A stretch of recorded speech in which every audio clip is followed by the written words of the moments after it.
Thank you for staying with us. A fresh controversy has erupted in Uttarakhand. The state Waqf board has now announced that the story of Lord Ram and Ramayan will be a part of the new syllabus for madrasas that are affiliated to the state government. This will begin from the next academic session.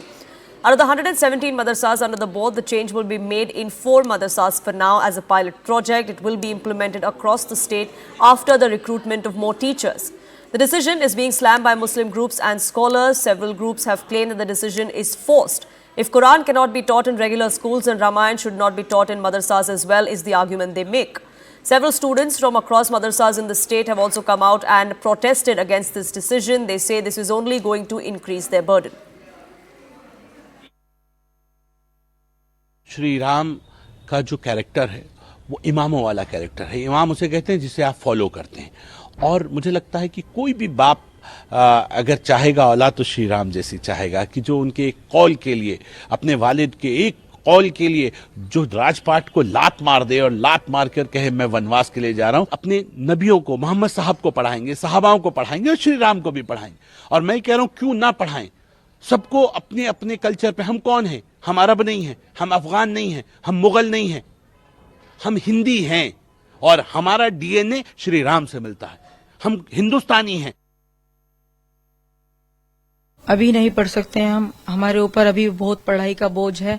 हम बड़े होएंगे जब हम रामायण पढ़ेंगे। ये पढ़ाई हम बड़े होकर पढ़ लेंगे, क्योंकि हमारे ऊपर बहुत पढ़ाई का बोझ है। अभी हम दिन रात कलाम पाक पढ़ते हैं, कुरान करीम पढ़ते हैं, हिंदी, इंग्लिश, मैथ, उर्दू की किताबें सब कुछ पढ़ते हैं। इसलिए हम बड़े होकर मुताला करेंगे, इस किताब को हम पढ़ेंगे जरूर। इस तरह के बयान दे करके मदरसों की लाइन में, उलमा में, मजहबी लोगों में एक तरह से बेचैनी का माहौल पैदा होता है।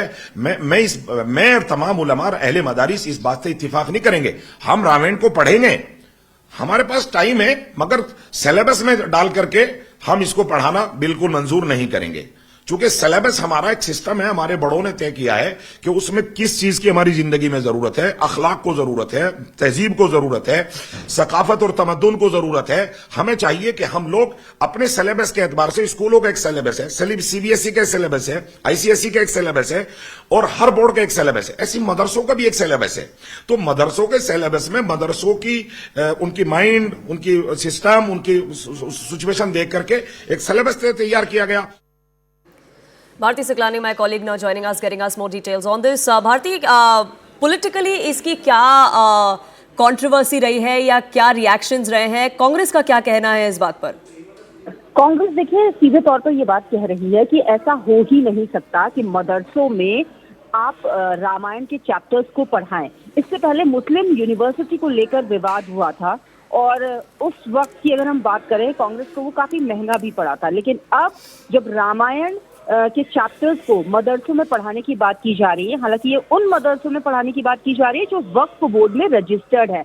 उत्तराखंड में ऐसे 117 मदरसे हैं जहां पर ये फैसला अमल में लाना चाहता है मदरसा बोर्ड इसी मार्च के सेशन से। और ये कहा जा रहा है वक्फ बोर्ड के अध्यक्ष के द्वारा कि वो चाहते हैं कि श्री राम के कैरेक्टर को हम इंक्लूड करें सिलेबस में, ना कि पूरी रामायण को, ना कि पूरे रामचरित्र मानस को। तो इस बात को लेकर जो पॉलिटिकल पार्टीज हैं वो अपनी अपनी तरह से देख रही हैं। बीजेपी जहां कहती है कि इसे पढ़ाने में कोई गुरेज नहीं है, वही कांग्रेस को इस पर आपत्ति है। जी भारती, धन्यवाद हमसे बात करने के लिए and for getting us those details. Controversy there erupting in the state of Uttarakhand. This also comes at a time when the state government is pushing with a uniform civil code. The Chief Minister, in fact, just today came out and confirmed that on the 2nd of February, the state will be bringing in the bill in the Assembly on the special session.